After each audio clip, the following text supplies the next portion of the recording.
கடவுளுக்கும் உங்களுக்கும் சம்பந்தம் இல்லாமல் நீங்க இருக்கிறீங்க. இப்ப வரைக்கும் வெற்றியை குவிக்க முடியாமல் இருப்பதற்கு காரணமா இது இருக்குது. இந்த பதிவில் சொல்லப்பட்ட விஷயத்தை நீங்க செய்யணும். அன்பே சாய்பாவோட ஃபோட்டோ எவ்வளவு வேல்யூன்றதையும் இந்த பதிவில் சொல்லியிருக்கோம். ஸோ உண்மையை பொய்யா மாற்றி வாழ்ந்துக்கிட்டு இருக்கீங்க. நீங்கள் ஜெயிக்கிறதா நினைக்கிறீங்க, ஆனால் தோத்துக்கிட்டு இருக்கீங்க. நான் வெறும் பெண் தானே, என்னால் என்ன சாதிக்க முடியும் அப்படின்னு சொல்லக்கூடியவர்களுக்கு கடவுள் கொடுக்கக்கூடிய சாட்டை அடி பதிலும் இதில் இருக்குது. ஸோ கண்ணும் கருத்துமாக நீங்கள் இப்போ செயல்பட ஆரம்பிச்சிட்டிங்கன்னா இந்த ஜென்மத்திலேயே உங்களுடைய வாழ்க்கையில் ஒரு பொன்னான நேரத்தை நீங்கள் உருவாக்கலாம். ஒரு நொடி போதும் உங்கள் துன்பத்தை சாய்ப்பா தீர்க்க. இது சத்தியமான உண்மை. இந்த உண்மையை நம்பி கேளுங்க, வாழ்க்கையில் நல்லதே நடக்கட்டும்.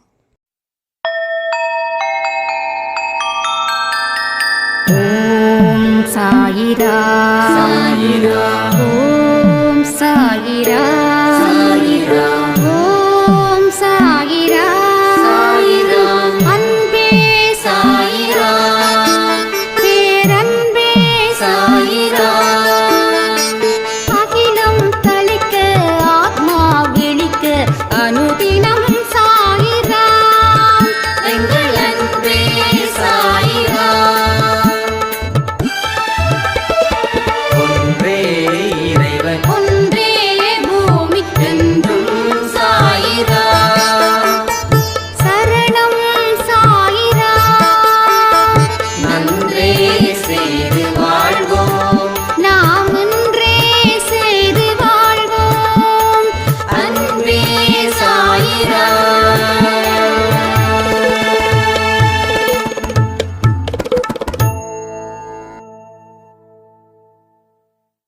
சாய்ராம். என் உயிரின் உயிரானவர்களே, சாயப்பா எனக்கு நல்லது செய்யல. உங்களுக்கு எப்படி அவர் நல்லது செய்கிறாரோ அதே போல எனக்கும் செய்யணும் அப்படின்னு நான் நினைக்கிறேன். இது தப்புன்னா மன்னிச்சிடுங்க. நான் உங்களை பார்த்து பொறாமப்படல. நான் தொடர்ந்து அன்பே சாய் ஆடியோவை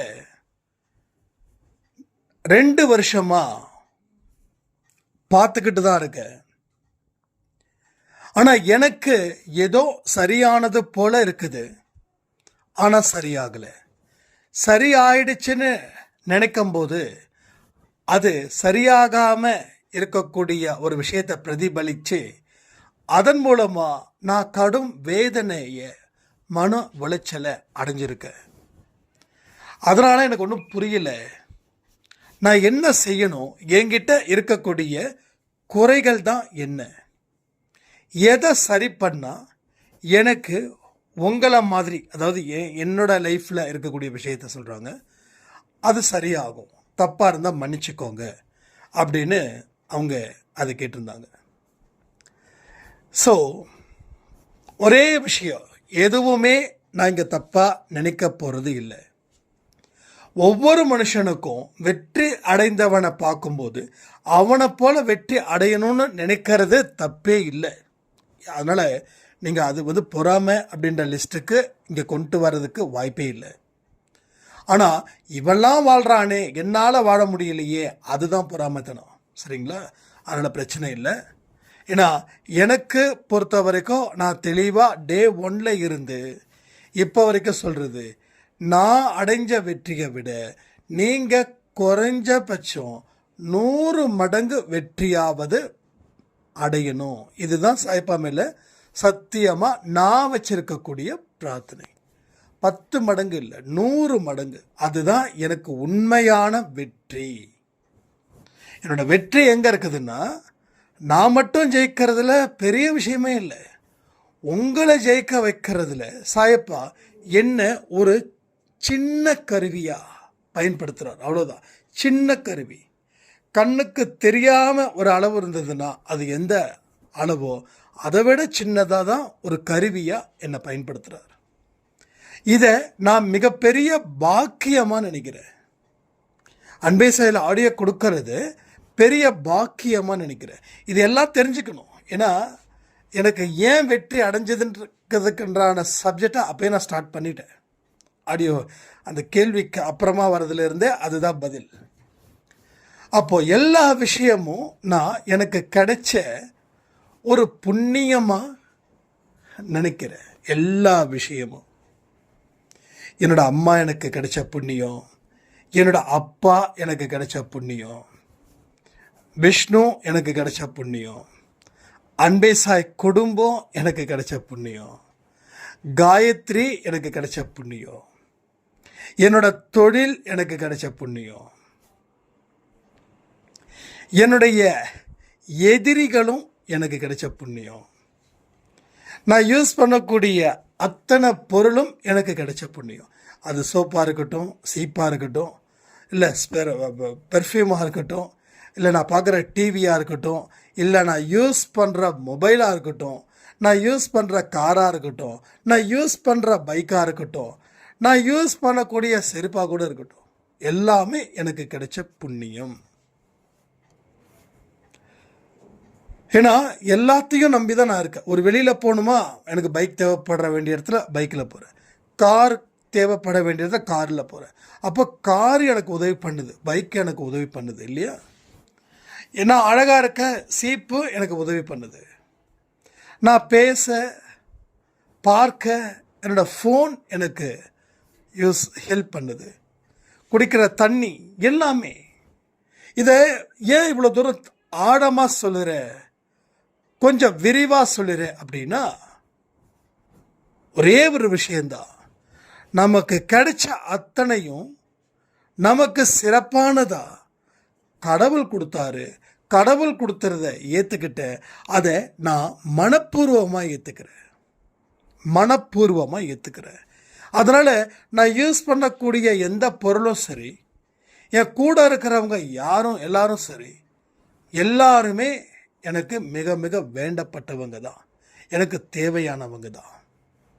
ஸோ இந்த மாதிரியான மனநிலை தான் சாயப்பா என் வாழ்க்கையில் வந்ததுக்கு அப்புறம் இந்த நிமிஷம் வரைக்கும் நான் எனக்குள்ள வச்சுக்கிட்ட பொக்கிஷமான வார்த்தைகள். அந்த வார்த்தைகளை தான் இங்கே நான் உங்களுக்கு சொல்லுறேன். சரி, இது எல்லாம் அவர் கொடுத்தது. அவரை நான் எப்படி பார்க்குறேன்? அவர் கொடுத்த பொருளுக்கு நன்றி சொல்லியாச்சு இல்லையா? கொடுத்தாரு, நன்றி சொல்லியாச்சு, அவ்வளோதானே? அப்படி இல்லை. எப்பப்பெல்லாம் எந்தெந்த பொருளை யூஸ் பண்ணுறனோ அப்போல்லாம் என்னோடய ஆன்மா, என்னோடய உடலில், என்னோடய எண்ணம், என் புத்தி எல்லாமே நன்றிகள் சொல்கிறது போல தான் இருக்குது இப்போ வரைக்கும். அப்போது நம்ம யூஸ் பண்ணக்கூடிய பொருளுக்கு நம்ம எவ்வளவு நேசிக்கிறோமோ அந்த பொருளும் நம்மளை அவ்வளவு நேசிக்கும். நம்ம எந்த பொருளை நம்பிக்கையோடு வாங்குகிறோமோ, அது ஒரு பொக்கிஷமாக நினைக்கிறோமோ, அந்த பொருள் உங்களை விட்டு அவ்வளவு சீக்கிரம் எளிதில் போகாது, ரிப்பேரும் ஆகாது. சேலஞ்ச், நான் உங்கள் மேலே சேலஞ்ச் கட்டுறேன். எந்த பொருளும் வீணாகாது. ஆனால் உங்கள் பொருள் ஒன்று வீணாகுதுன்னா அந்த பொருளை நீங்கள் வெறுத்திருக்கீங்கன்னு அர்த்தம். உங்கள் வாழ்க்கை உங்களுக்கு வீணாகுதுன்னா கடவுள் கொடுத்த வாழ்க்கையை நீங்கள் வெறுக்கிறீங்கன்னு அர்த்தம். புரியுதா? பொருளுக்கும் வாழ்க்கைக்கும் ஒரே தன்மை தான். இங்கே பொருள் உயிர் இல்லாதது, மனிதர்கள் தான். உயிரானவர்கள் சொல்கிறதே முதல்ல தப்பு. ஏன்னா ஒரு பொருள் உயிராக இருந்தால் தான் அந்த பொருளுடைய பயன்களை நாம் அனுபவிக்கிறோம். டிவி போட்ட உடனே ஆன் ஆகுது, நாம் என்ன பார்க்கணும்னு நினைக்கிறோமோ அதை பார்க்குறோம். அந்த டிவிக்கு உயிர் இருக்கிறதால அது வேலை செய்யுது. ஒருவேளை டிவி ஆன் பண்ண முடியலன்னா அந்த டிவிக்கு உயிர் இல்லைன்னு அர்த்தம். அப்போ அதை சர்வீஸ் பண்ணி ஒரு ஸ்பேரை மாற்றி மறுபடியும் ஆன் பண்ண வைக்கிறோம். அது ஒன்று தான் மனுஷனுக்கும் பொருளுக்கும் வித்தியாசமே தவிர வேறு எதுவுமே இல்லை. புரியுதா? மனுஷன் இறந்து போயிட்டானா அவன் அதுக்கப்புறம் அவனுக்கு என்ன இதயத்தை வச்சாலும் அவன் பிழைக்க மாட்டான், என்ன லிவரை வச்சாலும் பிழைக்க மாட்டான். ஆனால் பொருளுக்கு மட்டும் கொஞ்சம் மாற்றம் இருக்குது. என்னென்னா, ஒரு பொருள் ஆன் ஆகலை அப்படின்னா அந்த பொருள் செத்துடுச்சுன்னு அர்த்தம். அதை ரிப்பேர் கடையில் கொண்டு போய் கொடுக்குறோம், அவங்க என்ன சொல்கிறாங்க, இது போயிடுச்சே, இது சரி பண்ணால் உயிர் வந்துடும். அவ்வளோதான். இதுதான் ரெண்டுத்துக்கும் வித்தியாசமே தவிர மற்றபடி ரெண்டுத்துக்கும் ஒரே வித்தியாசம்தான். பொருளிலையும் மனுஷங்கிட்டையும் எவன் ஒரே தன்மையை காண்கிறானோ அவனே ஞானி, அவனே யோகி. அந்த பக்குவத்தை நாம் இயல்பாக வைக்க வேண்டிய இடத்துல வைக்கணும். ஸோ இந்த தன்மைகளை நீங்கள் புரிஞ்சுக்கணும். முதல்ல எதுக்கும் அவசரப்படாமல் இருக்கணும். சில பேர் ரொம்ப டீட்டெயில்டாக நாம் எக்ஸ்பிளைன் பண்ணால் பிடிக்காது. நான் கேட்டதுக்கு ஆன்சர் பண்ணுங்கள். ஆனால் ஒரு வரியில் ஆன்சர் இருந்தால் நான் ஏன் பண்ணாமல் இருக்கிறேன்? ஒரு வரியில் ஆன்சர் பண்ணிவிட்டு ஓகே ஒரு ஆடியோ பப்ளிஷ் பண்ணியாச்சே, சாய்ப்பா உன் கடமையை செஞ்சுட்டு இனி என்னுடைய வேலையை ஆரம்பிக்க போகிறேன்னு சொல்லிடலாம். ஆனால் ஒரு வரி ஆன்சர் இல்லை. எங்கேயுமே வாழ்க்கைக்கு ஒரு வரி ஆன்சர் இல்லை. உங்களுடைய பொறுமையும் உங்களுடைய கற்றுக்கக்கூடிய தன்மையும் உங்கள் அமைதியும் உங்கள் நம்பிக்கையும் பொறுத்து தான் உங்கள் வாழ்க்கையில் விலக்கேற்றப்படும். இது முக்கியமான வார்த்தை. அதை நீங்கள் செய்யணும். சரி, கடவுளுக்கும் மனுஷனுக்கும் இருக்கக்கூடிய தொடர்பு எப்படி இருக்குதுன்னு தெரிஞ்சுக்கணும்ல. இப்போ சாயப்பாவுக்கும் எனக்கும் இருக்கக்கூடிய தொடர்பு அது எப்படிப்பட்டதுன்னு நம்ம நிறைய பதில சொல்லியிருக்கோம். ஆனால் இது ஸ்பெசிஃபிக்காக ஒரு கொஸ்டின் கேட்கும்போது இதில் என்னென்ன வார்த்தைகள் வருதுன்றதை நீங்கள் கவனிக்க பாருங்கள். ஏன்னா எனக்கும் தெரியாது. பேச பேச தான் ஒவ்வொன்றா வருது. அவர் கடவுள்னு தெரிஞ்சும் அவரை மகிமைப்படுத்தாமல் நாம் இருக்கிறோம். இதுதான் நீங்கள் செய்யக்கூடிய மிகப்பெரிய குற்றம். புரியுதா? அவரை நாம் மகிமைப்படுத்துகிறோமா? நல்லா யோசிச்சு பாருங்க. அவரை நாம் மகிமைப்படுத்துகிறோமா? மகிமைனா என்ன? நன்றிகள். அவர் புகழ் பாடுகிறோமா? அவருக்கு நன்றி செலுத்துகிறோமா? இது எல்லாம் மனதார செய்கிறோமா? இது முக்கியம். மனதார செய்யணும். மனதார எந்த விஷயத்தை செஞ்சாலும் உங்கள் வாழ்க்கையில் நீங்கள் நிச்சயமாக ஒரு மகத்தான வெற்றியை அடைய முடியும். மனதார செய்யும் விஷயத்துக்கு பலன் அதிகம். ஆனால் நாம் மனதார செய்ய முயற்சியே பண்ணல. மனதார செய்கிறது எப்படின்னு அதுக்கு ஒரு கிளாஸ் எடுக்க வேண்டிய ஒரு கட்டாயம் இங்கே இருக்குது. எதையெல்லாம் நீ செய்கிறியோ உன் வாழ்க்கை நொடி பொழுதே மாறும். அதை எப்படி செய்யணுன்றதை பொறுத்து தான். இல்லைன்னா 10 வருஷம் ஆனால் கூட எதுவும் இங்கே மாறாது. நம்ம என்ன சும்மாவா வைக்கிறோம் தம்ப்நெயில்ல? சும்மாவா வைக்கிறோம் தம்ப்நெயில்ல? இப்படியே வைக்கிறோம். எதை நாம் மகத்துவமாக மனப்பூர்வமாக இது ஒரு வாய்ப்பாக நினச்சி செய்கிறோமோ அப்படி செய்யும்போது தான் ஒரு நொடியில் உன்னுடைய கண்ணீரும் துடைக்கப்படும். ஒரு நொடியில் உன்னோட வாழ்க்கையும் மாற்றப்படும். ஒரு நொடியில் உனது கர்மாவும் அழிக்கப்படும். ஆனால் எல்லாமே என்ன பண்ணணும்? மனப்பூர்வமாக செய்யும்போது மட்டும்தான் அதனுடைய பிரதிபலனை எதிர்பார்க்க முடியும். நான் இன்னொன்று சொல்லட்டுமா? நீங்கள் சில விஷயத்தை மனப்பூர்வமாக செய்கிறதால தான் உங்கள் வாழ்க்கையில் இவ்வளவு விஷயம் நடந்திருக்குது. ஆனால் எந்த விஷயம் நடந்துச்சு தெரியுமா? வாழ்க்கையில் துன்பமும் பிரச்சனைகளும் நிறைந்ததாக அமைஞ்சது. ஏன்னா ஒரு நொடியிலையும் நாம் கெட்ட பண்புகளை வளர்த்தோம். கெட்டதை மனப்பூர்வமாக செஞ்சோம். ஒரு மனுஷனை திட்டுறது கூட மனப்பூர்வமாக செஞ்சோம். பாவம் செய்கிறத கூட மனப்பூர்வமாக செஞ்சோம். நான் இந்த பாவம் செய்கிறேன்னு தெரிஞ்சும் அந்த பாவத்துக்கு தண்டனை இருக்குதுன்னு தெரிஞ்சும் நாம் பாவத்தை செஞ்சோம்.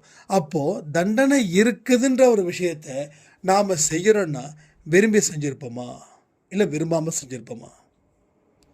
இந்த கேள்விக்கு நீங்கள் சொல்லக்கூடிய பதில் தான் உங்கள் வாழ்க்கை பற்றி நீங்கள் தெரிஞ்சுக்கலாம். ஸோ ஜஸ்ட் இந்த ஒரே ஒரு கேள்வி, அந்த கேள்விக்கு மட்டும் பதிலை கேட்டுட்டிங்கன்னா, பதிலை பெற்றுட்டிங்கன்னா தெரிஞ்சிக்க முடியாத ரகசியத்தையும் நீங்கள் தெரிஞ்சிக்க முடியும். ரகசியங்கள் தெரிஞ்சிட்டா வாழ்வது எப்படின்னு தெரிஞ்சிட போகுது. இல்லை, ரகசியம் தெரிஞ்சிட்டா வாழ்க்கை முறை எப்படி இருக்குன்னு தெரிஞ்சுக்க போகுது. அப்போ அவர் கடவுள்னு தெரிஞ்சும் அவரை மகிமைப்படுத்தலை. சரி, மகிமைப்படுத்தலை, அதே போல் அவருடைய வழிபாட்டையும் சிறப்பாக செய்யலை. வழிபாட்டு முறைகளை சிறப்பாக செய்தவர்கள் விரலை விட்டு எண்ணக்கூடிய அளவில் தான் இருக்கிறாங்க அன்பிசாய் குடும்பத்தில். ஒரு வழிபாட்டு முறையில் கூட ஒரு டிசிப்ளின் இருக்கணும். அப்போ ஒரு சாரம் எப்பயோ கேட்டாங்க, என்னங்க கடவுளை எப்படி வேணாலும் வணங்கலாம் தெரியும்ல, ஸோ இப்படி தான் வணங்கணும்னு சொல்லி கடவுளே விரும்புறது இல்லை. அது உண்மை சொன்னது உண்மை. யாராவது பொய் சொல்ல முடியுமா? பொய் இல்லை, அது உண்மை தான். அது கடவுளை எப்படி வேணாலும் விரும்பலாம், வழிபடலாம். ஏன்னா அவர் தூணிலும் துரும்பிலும் இருக்கிறவர். அதனால் எப்போ வேணாலும் வழிபடலாம். சரி, நம்ம எப்போ வேணாலும் வழிபடலாம் அப்படின்னு நம்ம நினைக்கிறோமே, நாம் எப்பெல்லாமா வழிபட்டுக்கிட்டு இருக்கோம்? அப்போது நம்ம உண்மையாக சொல்லணும்னா நம்ம வழிபடுவதுன்றது இல்லை. ஏன்னா எப்போ வேணாலும் வழிபடலாம்ப்பா, அதனால் பிரச்சனை இல்லை அப்படின்னு ஒரு விஷயத்த நீங்கள் கையில் எடுக்கும்போது அந்த வார்த்தை என்ன ஆகுதுன்னா, எப்பயுமே வழிபடாதது போல உங்கள் மனசை அது மாற்றி அமைக்குது. ஸோ மாற்றி அமைக்கும் போது என்ன ஆகும்? வழிபடும் தன்மை குறையுது, வாழ்க்கையில் வளமும் நலமும் குறையுது. அவ்வளோதான். அப்போ அவங்க என்ன சொன்னாங்கன்னா, எந்த நேரம் வேணாலும் வழிபடலான்னா நீ எல்லா நேரமும் வழிபடணும் அர்த்தம் இல்லை. ஆனால் வழிபட வேண்டிய நேரத்தில் கூட வழிபடாமல் இருந்தால் அப்போ உன்னுடைய பாவங்கள் உன்னுடைய புண்ணியங்களுக்கு என்ன கணக்கு? ஒரு கடவுள்கிட்ட நம்ம ஒரு அரை மணி நேரம் மனதார வழிபடும் போது என்ன விஷயம் நடக்குது தெரியுமா? எவனுக்கும் நம்ம துன்பத்தை கொடுக்க மாட்டோம், யாருடைய மனசையும் காயப்படுத்தவோ கஷ்டப்படுத்தவோ மாட்டோம். யாராவது நம்மளை காயப்படுத்தணும் கஷ்டப்படுத்தணும் நினச்சா கூட நம்ம திருப்பி அவங்கள காயப்படுத்தவோ கஷ்டப்படுத்தவோ மாட்டோம். ஏதோ ஒரு சத்தம் வருது, அந்த சத்தம் போயிடுச்சு, அந்த சத்தத்துக்கு அர்த்தம் இல்லைன்னு நினச்சிப்போம்.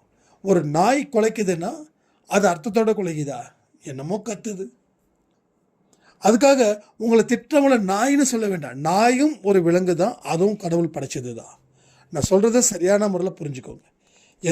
எந்த ஒரு உயிரினத்தையும் எதை கூடயும் கம்பேர் பண்ணும்போது கொஞ்சம் அதாவது நல்ல விஷயத்துக்கு பயன்படுத்தணுமே தவிர ஒரு மோசமான விஷயத்துக்கு அதை யூஸ் பண்ணக்கூடாது. ஏன் நாய் மாதிரி கத்துற அப்படின்னா, அப்போது மனுஷனையும் கேவலப்படுத்துகிறோம், நாயையும் கேவலப்படுத்துகிறோம். ரொம்ப வார்த்தைகளை பார்த்து பார்த்து பார்த்து பார்த்து யூஸ் பண்ணணும். வார்த்தையோட அர்த்தத்தை தெரிஞ்சு யூஸ் பண்ணணும். அர்த்தம் தெரியாமல் நாம் கற்றக்கூடாது. ஸோ நாயையும் கேவலப்படுத்தக்கூடாது, மனுஷனையும் கேவலப்படுத்தக்கூடாது. நாயின்றது ஒரு உயிரினம், மனிதன்றது ஒரு உயிரினம். ஸோ நாய் மனுஷனுடைய மேலா கீழாலாம் இல்லை, எல்லா உயிரினமும் சமமே.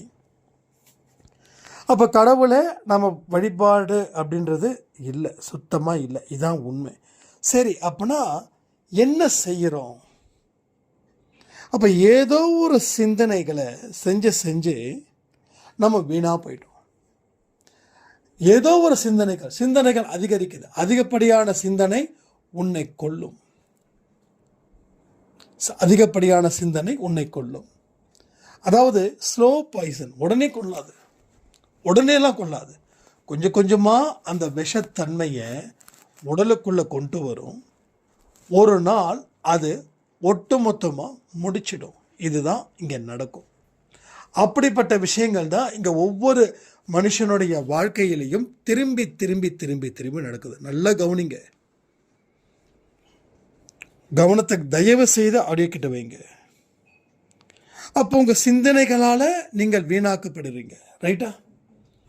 அப்போது உங்கள் இதயத்தில் ஒரு இருள் அடைஞ்சு போய் கிடக்குது. சில பேரோட முகம் பார்த்தீங்கன்னா வாடி போயிருக்கும். முகத்தை பார்த்து கண்டுபிடிச்சிடலாம் இவனுக்கு ஏதோ பிரச்சனை இருக்குதுன்னு. அதுவும் இந்த குடுகுடுப்புக்காரவங்க, குறி சொல்கிறவங்க கிட்ட நீங்கள் போயிட்டீங்கன்னு வச்சுக்கோங்களேன், அவங்க அதாவது ஒரு இடத்துல டீ குடிச்சிட்டு இருக்கோம். இது எப்பயோ நடந்தது. அப்போ நான் டீ குடிச்சிட்ருக்கேன், என் கூட ஒருத்தர் பேசிகிட்டு இருக்காரு. அவர்கிட்ட ஒருத்தர் வராரு, நான் குறி சொல்லுவேன், நான் சொன்னால் கரெக்டாக நடக்கும், உங்களுக்கு நான் குறி சொல்கிறேன் அப்படின்றார். என்ன கேட்கல. இவர் சொல்கிறாரு வேண்டாங்கன்றார். இல்லை, உங்கள் வாழ்க்கையில் நிறைய பிரச்சனைகள் இருக்குது, நான் உங்களை பார்க்கும்போது எனக்கு தெரியுது அப்படின்றார். உடனே வந்து இல்லைங்க வேண்டாங்கன்னு சொல்லிட்டு அவர் போனதுக்கப்புறம் இவர் என்ன சொல்கிறாரு, அது என்ன, அவர் உங்களையும் தானே கேட்கணும், ஏன் உங்களை கேட்காம என்ன மட்டும் கேட்குறாரு, எதுக்காக என்ன மட்டும் கேட்கணும் அப்படின்னு என்கிட்ட பேசுகிறார். நான் தான் சொன்னேன், உங்கள் முகத்தை பார்க்கும்போதே அவங்களுக்கு தெரியாதா? ஸோ முகம் வாடி போய் இருக்குது, அப்போது இதயத்தில் இருள் சூழ்ந்து கிடக்குது. ஒரு ரூமு 4 ரூம் வச்சுக்கோங்க நம்ம வீட்டில், ஒரு ரூம் இருட்டாக இருக்குது, மற்ற ரூம் பிரகாசமாக இருக்குது. அப்போ இருட்டாக இருக்கிற ரூம் பிரகாசமாக இருக்கும்.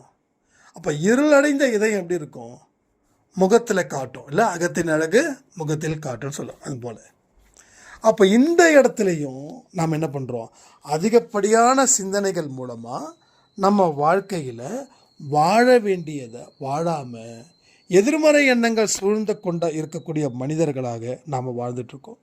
ஸோ இதையும் நீங்கள் புரிஞ்சுக்கணும். அடுத்தது, பொய்யான விஷயத்தை உண்மைன்னு நம்பி நம்பி நம்பி நம்பி ஒரு பொய்யான ஒரு விஷயத்தை உண்மைன்னு நம்பி நம்பி பித்து பிடித்தவர்கள் போல் பிதற்றி கொண்டே இருப்பாங்க நிறைய பேர்.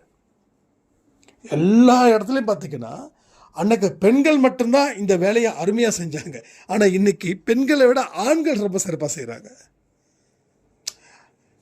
நமக்கு என்ன இருக்குதுன்னு தெரியல, இல்லாததை இருக்கிற மாதிரியும் இருக்கிறத இல்லாதது போலவும். இது ரொம்ப தப்பான விஷயங்க, நல்லா கவனிச்சுக்கோங்க. ஸோ ஜஸ்ட் நீங்கள் அனலைஸ் பண்ணுங்கள், உங்களுக்குள்ள கேள்வி எழுப்புங்க. ஏன் நீங்கள் தோற்று போகணும்? இப்போயும் நான் சொல்கிறேனே, இங்கே பெண்கள் அதிகமாக இருக்கீங்களா ஆண்கள் அதிகமாக இருக்கீங்களான்னு எனக்கு தெரியாது, அன்பே சாயில. ஏன்னா அந்த அளவில் ஈக்குவலாக தான் இங்கே இருக்கும். நான் பெண்ணாக பிறந்துட்டேன், நான் என்ன செய்ய முடியும்? இந்த கேள்விகளை கேட்கறதுக்கு நீங்கள் முதல்ல வெட்கப்படணும். சீரியஸாக சொல்கிறேன், இந்த கேள்விகளை கேட்க முதல்ல வெட்கப்படுங்க. நான் பெண்ணாக பிறந்துட்டேன்னு. ஏன்னா சாதனையாளர்கள் பெண்களும் நிறைய பேர் வந்துட்டாங்க. சரியா? நம்ம எக்ஸ்-சிஎம் பேர் என்னங்க, ஜெயலலிதா, அவங்க பெண் தானே. இந்திரா காந்தி, அவங்களும் பெண் தானே. சரி, இப்போ இருக்கிற பிரசிடெண்ட் அவங்களும் பெண் தானே. சரி, என்ன பிரச்சனை உங்களுக்கு முடியாதுன்றதை நீங்கள் சிம்பாலிக்காக காட்டிட்டு இருக்கீங்களா? உங்களுக்கு செய்ய முடியாதுன்றதை, நான் ஒரு பெண், என்னால் எதுவும் செய்ய முடியாது, அதனால் நான் எதுவும் செய்யலை அப்படின்னு நினைக்கிறதும் சொல்கிறதும் உங்களை நீங்கள் ஏமாத்துறீங்க, மற்றவங்களையும் ஏமாத்துறீங்கன்னு அர்த்தம். இது சரியா? நான் இதை மோட்டிவேஷனுக்காகலாம் நான் பேசலை, உடனே அந்த இடத்துக்கு கொண்டு போயிடாது.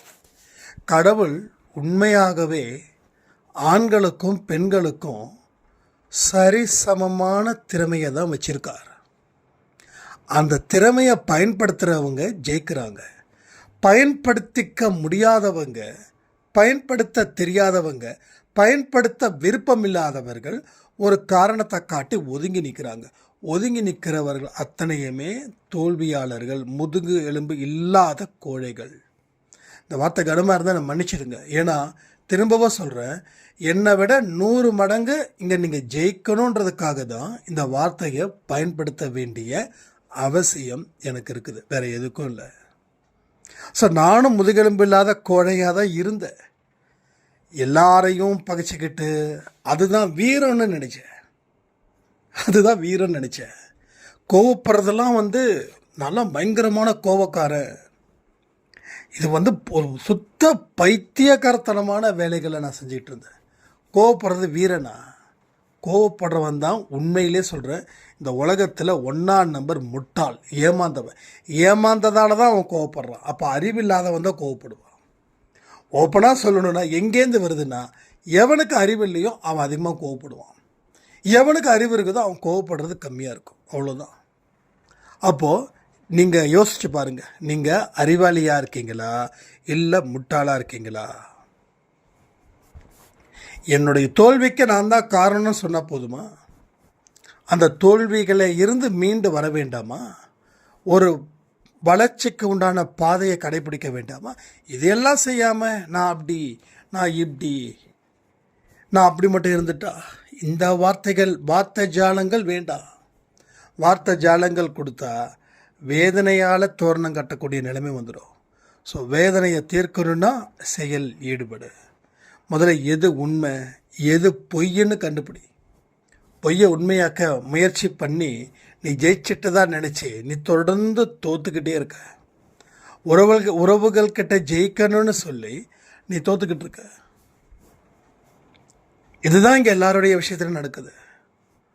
கூட பிறந்தவங்க கிட்டேயே ஏன் இவ்வளோ கஷ்டம் சொல்லுங்க? சிரிச்சு பேசுங்களேன். ஒரே ஒரு புன்னகை போதும். உங்கள் கர்மாவை மாற்றுறதுக்கு கூட ஒரே புன்னகை போதும். எஸ், உண்மை. புன்னகையால் எதையுமே ஆள முடியும், ஜெயிக்க முடியும். அதனால் யாராவது எதோ சொன்னாங்கன்னா அப்படியான்னு சொல்லிட்டு போயிடுங்களேன். அவங்களுக்கே நாளைக்கு ஒரு குற்ற உணர்ச்சி வராதா? ஐயோ இப்படி நம்ம சொல்லிட்டோமே, நம்ம சொல்லக்கூடாது, நம்ம பண்ணுறது தப்பு தானே அப்படின்னு. ஸோ எதிர்த்து வாதம் செய்ய செய்ய வாழ்க்கையில் வெறுப்புணர்ச்சி, கசப்புணர்ச்சி எல்லாமே வந்துடும். ஸோ நல்லதே வராது. நல்லதுக்கும் நமக்கும் சம்மந்தம் இல்லாதது போல் இங்கே நடந்துப்போம். ஸோ முயற்சி பண்ணுங்க, முடிவு கண்டிப்பாக செம்மையாக இருக்கும். வாழலாம், வாழ முடியும், சாதிக்கலாம், சாதிக்க முடியும். முடியுன்ற ஒரு விஷயத்துக்கு தான் அன்பே சாய் சொந்தக்காரர்கள் தெளிவாக இருக்கணும். முடியாதுன்ற விஷயத்துக்கு நம்ம குடும்பம் செட் ஆகாது. நல்லா சொல்லுங்கள், முடியும் முடியும் முடியும் அப்படின்னு சொல்லுங்கள். அன்பே சாயோட ஃபோட்டோஸ் யாராவது வேணும் அப்படின்னா, டிஷர்ட்ஸ் வேணும் அப்படின்னா எனக்கு வந்து கேளுங்க. நம்ம மறுபடியும் ஸ்லாட் எடுத்துருக்கோம். ஸோ இது வரைக்கும் வந்து ஒரு 10 பேருக்கு தான் அனுப்பலை. போன வாரம் அனுப்பினவங்களுக்கு எல்லாருக்கும் இன்றைக்கி நான் வந்து டிஸ்பேச் பண்ணுறேன். ஸோ யாருக்காவது தேவை அப்படின்னா நிச்சயமாக வந்து காண்டாக்ட் பண்ணுங்கள். ஸோ வாட்ஸ்அப்பில் வந்து உங்கள் டீட்டெயில்ஸ் வந்து எனக்கு சென்ட் பண்ணி விடுங்க. சென்ட் பண்ணி விட்டிங்கன்னா அடுத்த ஒரு 1 வீக்குள்ளே உங்களுக்கு வந்து கொரியர் வந்து ரீச் ஆகிடும். ஸோ எல்லாருடைய வீட்லேயும் அன்பே சாயோடைய ஃபோட்டோஸ் இருக்கிறதுக்கு கொஞ்சம் முயற்சி பண்ணுங்கள். ஸோ அன்பே சாய் ஃபோட்டோஸ் வேணும் அப்படின்றவங்க நான் வந்து வாட்ஸ்அப்பில் அந்த சாய்ப்பாவோட ஃபோட்டோவை வேணுன்றவங்களுக்கு வாட்ஸ்அப்பில் நான் PDF அனுப்புகிறேன். அதை வந்து நீங்கள் ப்ரௌசிங் சென்டரில் கொடுத்தீங்கன்னா A4 ஷீட்டுக்கு ஒரு பிரிண்ட் அவுட் எடுத்துக்கோங்க. ஸோ வீட்டுக்கு முன்னாடி மாட்டுங்க, வீட்டுக்குள்ளே பூஜை ரூம்லேயும் வைங்க. ஸோ மெயினாக வந்து வீட்டுக்கு வெளியில் வைக்கணும். நீங்கள் எப்போ போனாலும் அவர்கிட்ட சொல்லிட்டு போகணும். வீட்டுக்கு வரும்போது நன்றி சொல்லணும். ஓகேங்களா? ஸோ மொத்தம் 2 ஃபோட்டோ வந்து பிரிண்ட் எடுத்துக்கோங்க. மேக்ஸிமம் வந்து ஒரு இதுக்கு 100 ரூபா, 80 ரூபாயிலேருந்து 100 ரூபா கேட்பாங்க. A4 ஷீட்டில் லேமினேட் பண்ணி கேளுங்க, அவங்க கரெக்டாக நீட்டாக ரெடி பண்ணி கொடுப்பாங்க. ஏன்னா இதுக்கெல்லாம் நம்ம பண்ணால் அது வந்து கொரியர் சார்ஜ் தான் எக்ஸ்ட்ரா போகும். அதனால தான் சொல்கிறேன், உங்களுக்கு எக்கனாமிக்காக இருக்கணும்னா டிஷர்ட் கேட்குறவங்களுக்கு டிஷர்ட்டோடு நம்ம சேர்த்து அனுப்பிடுவோம். ஒரு வேளை இல்லை எனக்கு டிஷர்ட் வேண்டாம்னா நீங்கள் எனக்கு வாட்ஸ்அப் பண்ணுங்கள், நான் வந்து அந்த ஃபோட்டோ அனுப்பி வைக்கிறேன். அதை வந்து ப்ரௌசிங் சென்டரில் கொடுத்து பிரிண்ட் எடுக்க சொன்னீங்கன்னா அவங்க எடுத்து கொடுத்துருவாங்க. நல்லா லேமினேட் பண்ணி எடுத்து வீட்டில் வந்து மாட்டிக்கோங்க. சூப்பராக இருக்கும், நல்ல எஃபெக்டிவாக இருக்குது. ஏன்னா இந்த அன்பே சாயோட பாவை எல்லாரும் பார்க்கும்போது ஒரு பாசிட்டிவ் வைப்ரேஷன் வரும். அதுதான் இந்த ஃபோட்டோவுடைய தன்மை. அந்த முகத்தை பார்த்துட்டு போனாவே உங்களுடைய நெகட்டிவிட்டி குறையுது, பாசிட்டிவிட்டி அதிகரிக்குது. ஸோ இது வரைக்கும் வீட்டில் வச்சுட்டுருக்கிறவங்க நான் மறந்துட்டேன்னு சொன்னால் யாரும் நினச்சிங்கன்னா கூட மறுபடியும் அதுக்கு ஒரு உயிர் கொடுங்க. அதை பார்த்தா நல்லது நடக்குதுன்னு நம்புங்க, நல்லது தான் நடக்கும்னு சொல்லி இந்த பதிவை நான் முடிக்கிறேன். ஜெய் சாய்ரா.